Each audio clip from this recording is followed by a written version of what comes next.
En janvier 2026, j'avais écrit ça, la tête pleine de rêves. Et justement, ce sont mes rêves pour la société future, en espérant que les gens qui regarderont cette vidéo plus tard, dans le futur, riront tellement cette vidéo leur paraîtrait ridicule et tellement la société aurait changé. Euh, c'est parti. Pas un rêve cette fois-ci, mais un battement de cœur certain. Dieu m'appelle à me battre pour les femmes, afin que la société lui rende le respect qui lui est dû.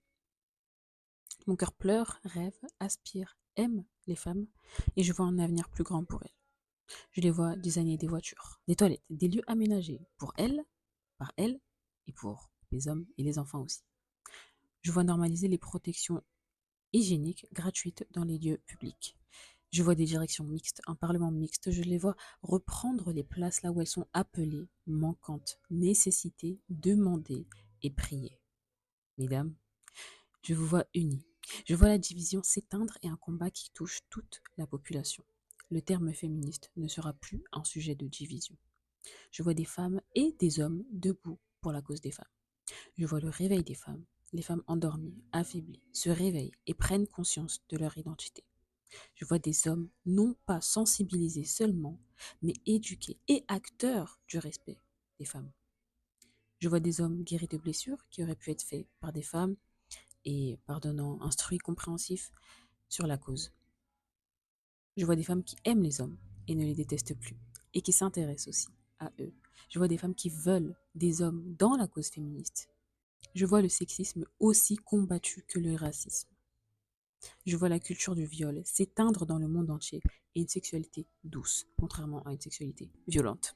Je vois la fin du règne de la pornographie et de la masturbation dans mon pays. Je vois des femmes et des hommes unis. Je vois plus tard un changement dans la langue française au niveau des expressions, des accords, des noms, etc., afin de promouvoir l'égalité même dans notre façon de parler. Je vois du respect et de la crainte, sainte quand même, pour les femmes. Je vois une avancée scientifique et médicale sur tout ce qui se rapporte à la complexité du corps de la femme, comme par exemple l'ASD. Je vois les règles, la ménopause, la grossesse valorisées par des expressions, des comportements, des lois, une façon d'agir. Je veux qu'on romantise toutes les périodes de la vie d'une femme.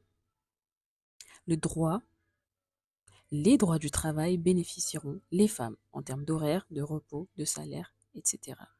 On écoutera leurs plaintes, on écoutera ce qu'elles ont à revendiquer et ce sera écouté et il y aura des changements à propos de ça. Le cycle menstruel sera la pierre angulaire de la vie d'une femme et donc de la société. Les restaurants, l'alimentation, le sport, la charge de travail, tout sera fait en fonction du cycle menstruel des femmes, pour les femmes. Je ne ferai pas tout ça pour la gloire des personnes, des humains, mais pour Dieu, je pense que Dieu pense ça aussi. Important. Je vois 3 mois de célébration pour les droits des femmes, la fin du sexisme et l'abolition du patriarcat généralisé internationalement. De la même manière qu'en juin, on a le Pride Month, en février, on a le Black History Month, en mars, avril, mai, on aura le Women's History Period. C'est un jeu de mots entre period et period, t'as capté. Euh, mais voilà, ce sera 3 mois, 3 mois de fête. Après, on peut se dire, oui, mais 3 mois, ça représente beaucoup dans l'année, ça représente un quart de l'année pour les femmes. Ouais, bah, un peu comme les règles qui durent une semaine sur 4. Je vois des femmes qui s'intéressent et s'éduquent sur notre histoire, qui font des choix par choix et non pas par normes et par culture. Je vois la fin de l'infantilisation féminine dans son corps, par exemple dans la pilosité, et dans ses actes, dans ses habits, dans sa façon de réagir, dans ses émotions. Ça y est, nous sommes des adultes, mesdames.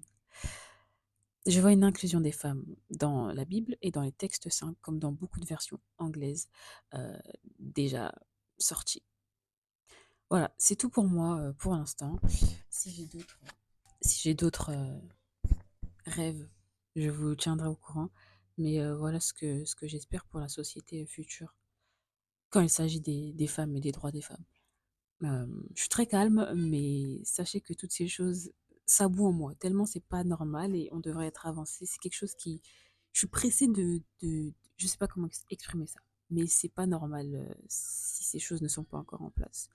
Et j'espère que vous, dans le futur, en l'an, je sais pas, 2500, 3000, je n'en sais rien, trouverez cette vidéo vraiment ridicule. C'est tout pour moi. Je vous dis à très bientôt. Ciao.